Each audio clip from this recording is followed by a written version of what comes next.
Do It Now, chapter from the book Nuggets of the New Thought by William Walker Atkinson, read by Jane on Audiobooks Mom. Do today's tasks now. Don't try to do tomorrow's work today, but be sure and do the day's work now. The baneful effects of procrastination, not fair to yourself, demoralization attendant upon putting off things, the world looking for people who can do things now. If you have anything to do, do it. If you have any task to perform today, do it now. If the matter cannot possibly be performed today, stop bothering about it and get to work doing the things of today. But don't get into that miserable habit of putting off things until later in the day or later in the week. Do them now. The old proverb, "Procrastination is the thief of time," is true, but it does not go far enough. Procrastination is not only the thief of time, but the thief of energy, the thief of efficiency, and the thief of success. We have had much to say about living in the now, about not dwelling in the past or fretting about the future. And all this is true, and I will probably say it over and over again during the year, because I believe in it and wish you to get acquainted with the idea. But living in the now does not merely mean the thinking of the thoughts of today, the carrying of the burdens of today, the meeting of the problems of today. It also means the doing of the work of today. To attempt to carry last year's burdens, or next week's burdens today, is folly of the worst kind, as you well know. But it is equally foolish to put off today's work until tomorrow. It's not treating tomorrow right, not giving it a chance. The self of tomorrow is not exactly the self of today. That is, it has grown a little and is the self of today, plus the added experience of the day. And it is just as selfish for the self of today to attempt to throw his burdens upon the self of tomorrow as it would be for you to attempt to throw your burdens upon your brother or sister. It is not only selfish, but it is hurtful to you. It impedes your growth. Today's work is set before you because of the lesson it contains, and if you refuse to accept your lesson, you are the loser.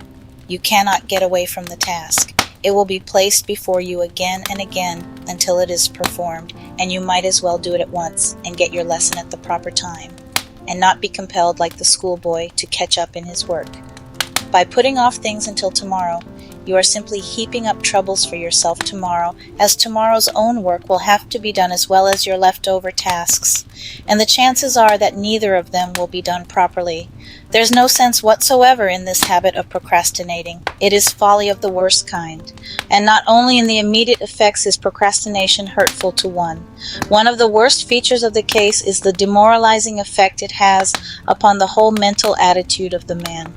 It cultivates laziness, indecision, shiftlessness, slackness, and many other undesirable habits of thought and action. It manifests itself in numberless ways in the character of the man who has allowed himself to be tangled in it. It impairs his efficiency, affects his value. Then again, you are really unfair to yourself if you get in the way of putting off things. You never have any time to yourself if you have a number of old matters demanding your attention.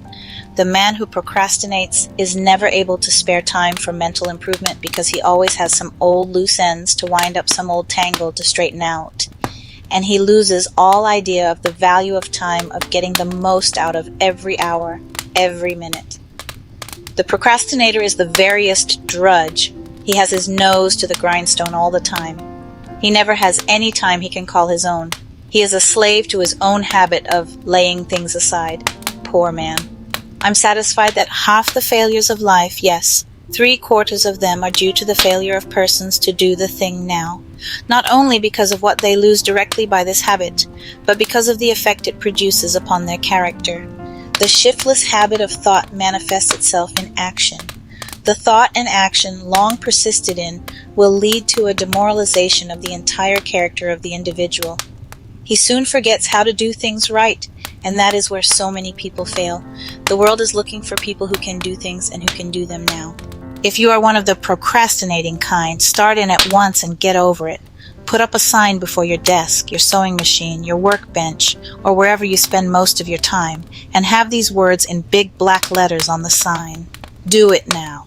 By carrying the thought of this now way of doing things and letting it manifest itself in action as frequently as possible, you will find that before long your entire mental attitude regarding work has changed, and you will find yourself doing things when they should be done, without any particular effort on your part.